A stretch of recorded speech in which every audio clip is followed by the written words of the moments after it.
ছাদ বাগানে থেকে এরম ধরনের গিফট পেতে কার না ভালো লাগে বলুন। তো আমার টপের গোড়াতে দুটো কুমড়ো গাছ হয়েছিল, আপনি পড়ে হয়েছে কোথা থেকে জানি না।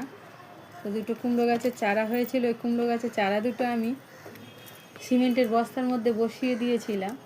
ভাবলাম কুমড়ো হোক না হোক শাক হলে খাওয়া যাবে। তো এখন দেখছি কি সুন্দর একটা কুমড়ো ধরেছে, জানি না হবে কি, কিন্তু একটা সুন্দর কুমড়ো ধরেছে।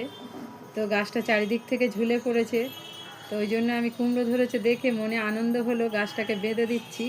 কারণ এর ওপরে নেট দেওয়া আছে, নেটের ওপর বেয়ে বেয়ে উঠুক, ওই জন্য গাছটা আমি বেঁধে দিচ্ছি।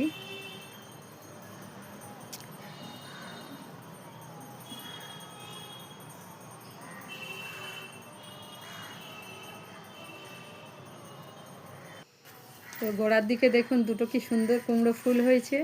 তো ওই ফুল দুটো তুলে নিলাম।